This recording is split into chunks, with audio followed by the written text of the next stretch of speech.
Yang ketiga, dikatakan oleh kemudian para ulama.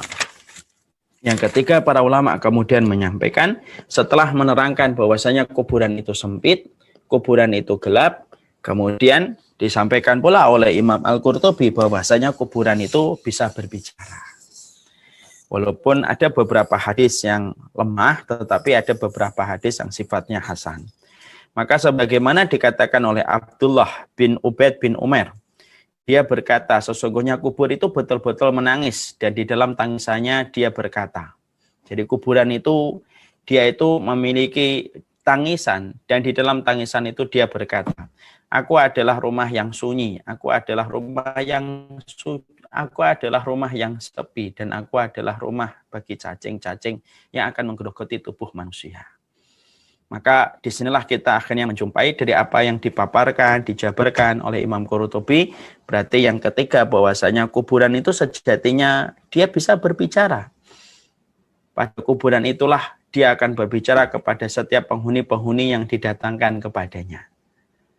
Makanya Masya Allah, sesungguhnya pada perkara inilah yang membuat kita bergidik supaya kita kembali merenungkan tujuan dalam perjalanan kehidupan kita.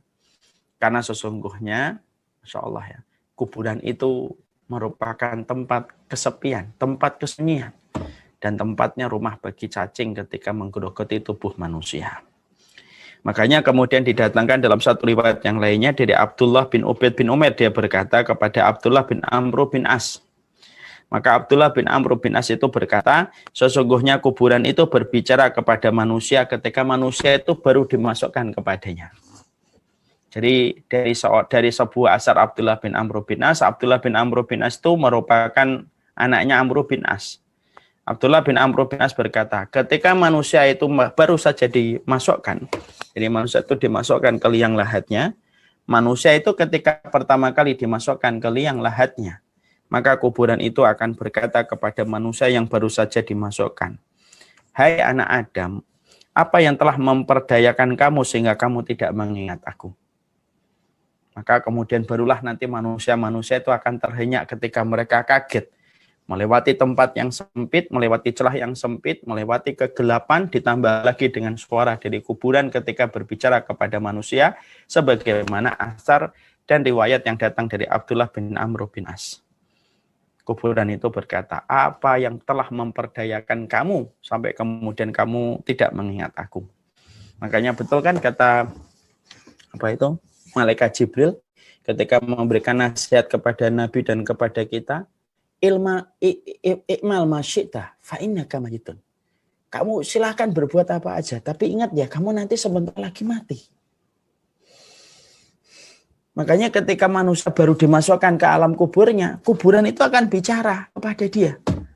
Apa sih yang memperdayakan kamu sampai kamu itu melupakan aku?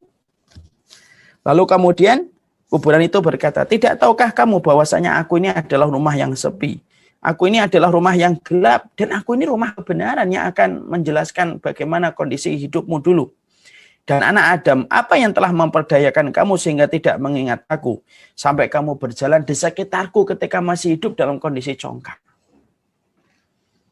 Jadi betul-betul bumi yang kita pijak itu menjadi saksi. Sampai kemudian bumi pun ketika kuburan itu menjadi saksi dimasukkannya anak manusia, kuburan itu pun tahu apa sih yang telah kamu lakukan itu sampai kamu tuh dulu congkak ketika berjalan di sekitarku dan tidak mengingatku sama sekali.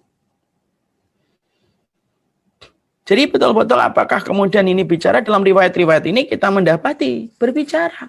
Makanya kemudian dikatakan sesungguhnya kuburan itu memiliki lidah yang mampu berbicara kepada setiap manusia ketika baru dimasukkan ke area pekuburan.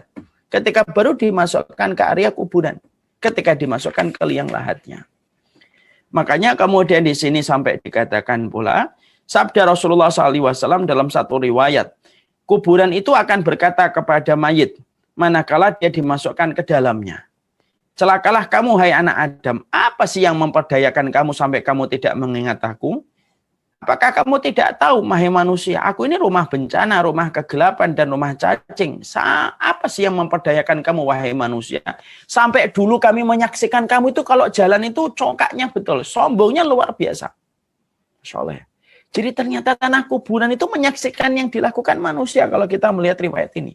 Makanya betul kan kata Allah di dalam surat Az-Zalzalah, yauma idzin tuhaddisu akhbaruha. Bumi itu nanti akan menceritakan tentang semua peristiwa yang terjadi di atasnya. Itu memang betul-betul nanti bumi itu akan menjadi saksi. Apa saja yang dilakukan oleh manusia dalam kehidupan itu, sampai kemudian bumi itu akan menceritakan, Umar minta dulu jalan ke sini begini, Fulan ngomongnya begini, Pak Salim dulu ketika berjalan di sini, semuanya ternyata bumi itu merekam apa yang kita lakukan, dan bumi itu nanti menjadi saksi tambahan bagi Allah. Berarti kalau kita mendapati ayat yauma idzin tuhaddisu akhbaroha, berarti apa yang dikatakan Abdullah bin Amr bin As ini memang relevan asarnya. Karena apa?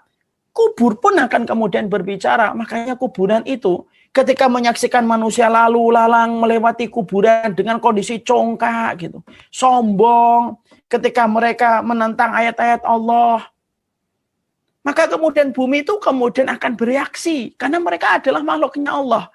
Makanya kita sering sekali mendengar banyak sekali kisah-kisah nyata yang sering kita dapatkan.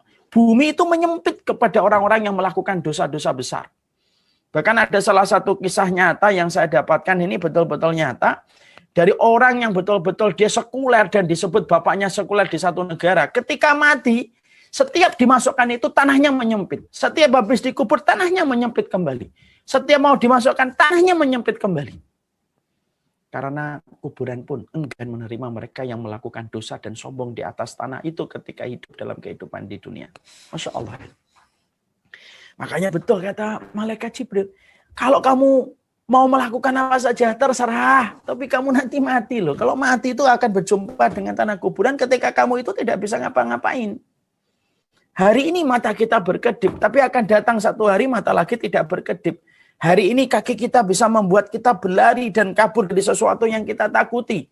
Akan datang satu hari kaki pun tidak bisa kita gerakkan. Makanya kemudian itulah yang menjadikan kita memahami. Makanya sering kita kadang-kadang lihat ada kuburan menyempit dan berbagai macam kejadian mengerikan. Kadang-kadang Allah perlihatkan beberapa tanda yang semacam itu betul-betul nyata pada orang-orang dan kasus-kasus yang sering kita jumpai itu sejatinya untuk menegaskan apa yang sudah disampaikan oleh Rasulullah. Kematian itu merupakan hari pengadilan Allah yang sudah dimulai. Kemudian Rasulullah bersabda, jika yang masuk ke kuburan itu adalah orang solih, maka langsung dijawab malaikat. Jadi kuburan itu langsung berkata ketika dimasukkan, apa sih yang membuatmu dulu melupakan kami? Apa sih yang membuatmu dulu sombong? Tapi ketika yang dimasukkan itu adalah orang solih, maka yang menjawab, membantu menjawabnya itu adalah para malaikat, kata Rasulullah. Malaikat itu akan berkata, tidakkah kamu tahu bahwasanya dia termasuk orang yang telah beramar ma'ruf nahi mungkar selama hidupnya. Ini berarti amar ma'ruf nahi mungkar ini termasuk salah satu di antara amalan besar yang sangat dicintai oleh Allah. Karena malaikat itu menjawabnya apa? Wahai kuburan, apakah kamu tidak tahu orang yang telah dimasukkan kepadamu adalah orang yang hidupnya itu untuk melakukan amar ma'ruf nahi mungkar. Maka Masya Allah ya, nahi mungkar itu luar biasa. Terutama nahi mungkar kepada para penguasa yang mereka telah melakukan perbuatan yang melampaui batas. Ya.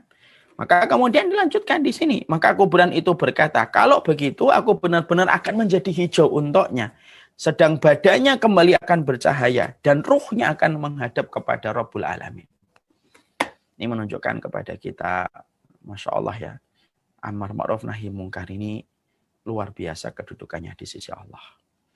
Sampai para malaikat pun akan menjadi pembela, akan menjadi pengacara bagi setiap orang solih ketika dia meninggal dunia, ketika tanah kubur berbicara kepadanya, maka sesungguhnya malaikat akan menjadi pengacara untuknya dan mengatakan, dia adalah orang yang telah melakukan amar ma'ruf nahi mungkar. Berarti orang solih akan didampingi malaikat yang akan senantiasa menjadi pembela bagi orang-orang yang beriman ketika mereka telah wafat dengan berhadapan banyak perkara. Berhadapan dengan himpitan, berhadapan dengan gelapnya, berhadapan dengan tanah kuburan yang akan menjadi saksi atasnya. Maka itu yang kemudian menjadi perkara yang menjadi renungan bagi kita. Ya. Makanya kemudian kuburan itu sampai diterangkan di dalam beberapa riwayat. Abu Ahmad Hakim dalam kitabnya juga menjelaskan salah satu di antara yang dibenci oleh kuburan itu adalah orang-orang al-faddad yang congkak.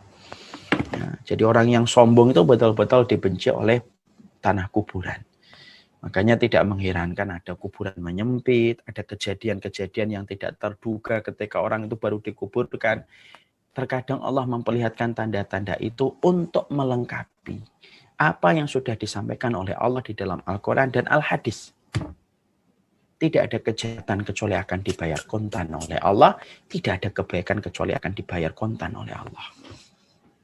Makanya sampai para ulama dulu saja menceritakan kan bagaimana ada beberapa riwayat yang kita dapatkan, ada orang yang sudah di dalam kuburnya ketika digali lagi karena ada satu keperluan dan satu permasalahan yang urgen ketika digali, tapi sudah kelihatan tanahnya sebagaimana tanah yang terbakar. Nah, itu semua itu menunjukkan kepada kita. Allah perlihatkan sebagian kecil tanda-tanda itu yang dilihat oleh kasat mata oleh sebagian orang, supaya setiap manusia betul-betul mengambil pelajaran dari apa yang menjadi kematian dari orang yang telah mendahului mereka. Ya. Makanya kemudian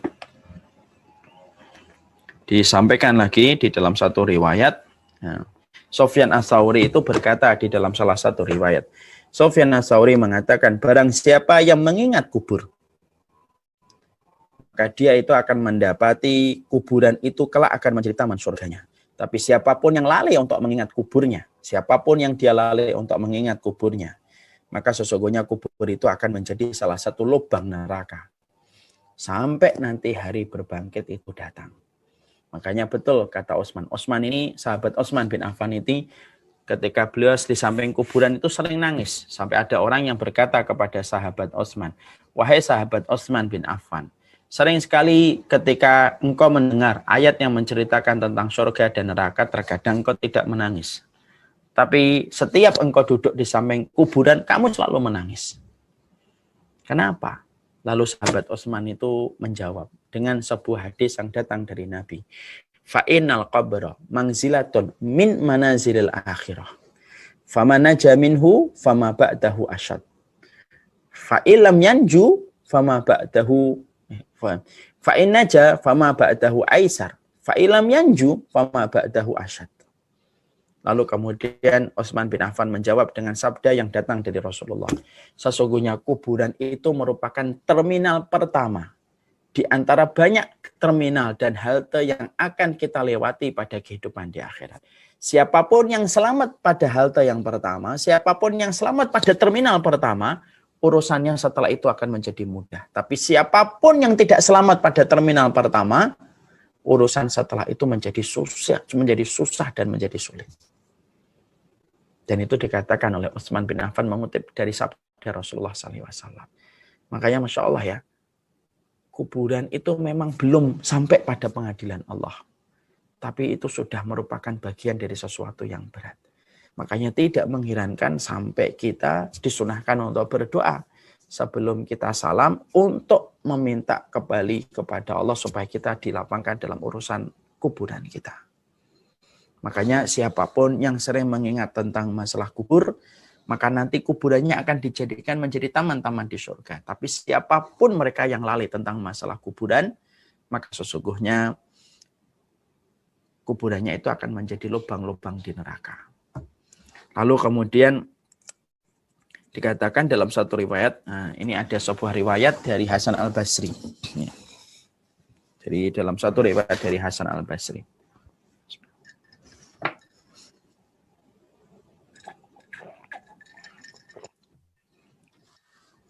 Tolong dibuka halaman 199. Diriwayatkan dari Hasan al-Basri bahwasanya dia berkata, saya ini pernah mengikuti satu jenazah di belakangnya. Jadi Hasan al-Basri pernah mengikuti satu jenazah di belakangnya. Saya ikuti dia sampai ke lubang kuburnya. Ketika saya mengikuti, dia dimasukkan ke lubang kuburnya. Jadi kita harus paham, Pak. Hasan al-Basri ini merupakan salah satu tabi'in, orang yang hidup setelah masa para sahabat, di mana beliau itu sering sekali menjadikan kematian, tanah kuburan, dan melihat sakaratul maut untuk melembutkan hatinya.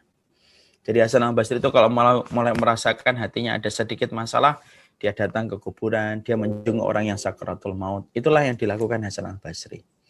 Makanya Hasan al-Basri ini termasuk salah satu pembesar dari kalangan tabi'in yang hidup setelah masa para sahabat. Nah, beliau memberikan testimoni, di mana testimoni ini ditulis oleh Imam Qurtubi di dalam kitabnya. Saya pernah ngikutin satu jenazah. Saya ikuti dia sampai ke lubang kuburnya. Tiba-tiba seorang perempuan yang ada di belakang berkata, "Hai ahli kubur, kalaulah kalian tahu siapa orang yang dipindahkan kepadamu, niscaya kalian akan tolak." Artinya tiba-tiba orang itu, mungkin perempuan itu mengetahui kejahatan orang ini. Maka perempuan itu berkata di antara kerumunan orang yang akan menguburkan orang tersebut. Orang perempuan itu berkata, "Kalau kalian tahu siapa yang kalian kuburkan, niscaya kemudian kuburan itu akan menolaknya." Baru saja rombongan manusia yang akan menguburkan orang tersebut itu kaget dengan suara perempuan tersebut. Lalu Hasan al-Basri mendengar suara dari dalam kuburan. Dan di dalam kuburan itu berkata, "Demi Allah, dia dipindahkan kepada kami benar-benar membawa dosa sebesar gunung." Jadi kuburan itu kemudian berkata, dia dipindahkan kepada kami, padahal dia membawa dosa-dosa sebesar gunung. Tapi aku telah diizinkan untuk akan memakannya sampai remuk seluruh tulangnya. Dan Hasan al-Basri yang mendengar suara itu dari dalam kubur. Maka kemudian Hasan al-Basri ketika baru saja mendengar suara tersebut, jenazah yang ada di atas keranda itu kayak bergerak-gerak. Lalu Hasan al-Basri jatuh pingsan melihat pemandangan itu. Ya, nah, tentunya inilah yang menjadikan Masya Allah ya. Ini menerangkan tentang apa yang kemudian disampaikan oleh Imam Qurtubi. Sampai Hasan al-Basri pun kemudian pernah bercerita bahwasanya dia pernah mendengar bagaimana kubur itu berbicara dengan satu perkataan. Sesungguhnya dia membawa dosa sebesar gunung. Tetapi aku telah diizinkan untuk melumatnya sampai remuk manusia ini. Sampai Hasan al-Basri jatuh pingsan ketika mendengar yang semacam ini. Nah, ini menunjukkan kepada kita tentang sebuah dalil. Betul-betul luar biasa bahwasanya urusan kematian yang kita harus pahami dan harus kita mengerti. Pada perkara inilah hati kita harus hidup. Pada perkara inilah kita ini harus bersiap-siap. Kuburan itu akan melewati lubang yang sempit. Kuburan itu akan melewati lorong yang sempit betul. Sebagaimana kuburan itu gelap betul. Sebagaimana pula kita mendapati sesungguhnya kuburan itu pun berbicara kepada orang-orang yang baru dimasukkan. Makanya Masya Allah ya, di samping kejadian ini saya mungkin di antara Bapak dan Ibu pernah mendengar ada seorang ulama namanya Abdurrahman An-Najjar. Itu salah satu ulama yang Masya Allah, beliau itu menjadi ulama disebabkan gara-gara tanah kuburan. Gara-gara tanah kuburan dia bisa menjadi ulama. Dalam satu muhadarah seorang syekh itu diceritakan, ada seorang penggali kubur. Dia kerjanya itu menggali kubur. Sampai pada satu waktu dia didatangi seorang wanita yang berkata, "Pak, tolong galikan kuburan untuk keluarga saya." Maka saya galikan kuburan. Setelah saya galikan dan saya sempurnakan galian kuburan itu, datanglah keluarga sang wanita yang meminta saya untuk menggalikan kuburan itu. Dan ketika orang tersebut mau dimasukkan, aku betul-betul melihat satu pemandangan yang tidak dilihat setiap orang yang ada di situ, kecuali aku yang melihat. Tiba-tiba tanah kuburan yang baru saja aku cangkul, aku melihat pemandangan yang indah betul. Dan orang yang dimasukkan itu telah dijemput dengan satu makhluk yang betul-betul bercahaya dan membawa ke tempat yang sangat indah. Dan tidak ada yang melihat kejadian itu kecuali adalah saya. Setelah itu kemudian kita menguburkan jenazah itu dan saya terbengong-bengong dengan apa yang saya perhatikan. Beberapa waktu kemudian sang wanita itu datang kembali kepada saya dan kembali berkata, "Pak, ada lagi yang meninggal, Pak. Tolong galikan kuburan." Lalu kemudian sang penggali kubur itu penasaran dengan ibu tersebut dan berkata, "Saya tidak akan menggalikan kuburan sampai kamu ceritakan siapa orang yang kamu kuburkan beberapa waktu yang lalu ketika aku menggalikan kuburan, karena aku melihat pemandangan yang luar biasa. Perempuan itu sembari bersedih meneteskan air mata berkata, itu adalah anakku. Dan dia adalah penuntut ilmu yang solih dan baik. Penggali kuburan itu terhenyak. Setelah itu akhirnya karena sudah diberitahu tentang kondisi yang sebelumnya, dia akhirnya menggalikan kubur kembali. Setelah itu didatangkan kembali jenazah yang kedua. Dan ketika akan dikuburkan, dia melihat pemandangan yang sama persis sebagaimana yang pernah dia lihat ketika menggalikan sebelumnya. Sampai dia pingsan karena melihat kejadian itu hanya seorang diri. Lalu kembali dia datang kepada perempuan itu, dan ketika datang kepada perempuan itu, dia kembali bertanya, siapa lagi yang aku kuburkan? Karena aku melihat pemandangan yang sama sebagaimana pemandangan sebelumnya. Lalu perempuan itu dengan sedih dan tetesan air mata berkata, itu adalah anakku berikutnya, anakku yang lainnya. Pekerjaannya adalah penebang pohon, ya, tukang kayu dia. Lalu kemudian dia tidak bisa mencari ilmu sebagaimana adiknya. Tapi dialah yang membiayai adiknya untuk kemudian sekolah dan kemudian membiayai adiknya untuk menimba ilmu. Dan dia relakan untuk bekerja, mengumpulkan keringat demi keringat supaya bisa membiayai hidup adiknya ketika mencari ilmu. Maka Masya Allah, Abdurrahman ini kemudian nangis betul. Selama dia itu menjadi penggali kubur, barulah dia melihat kejadian itu. Pergilah dia kepada ulama yang menjadi guru dari orang yang dia kuburkan itu, di situ dia betul-betul belajar.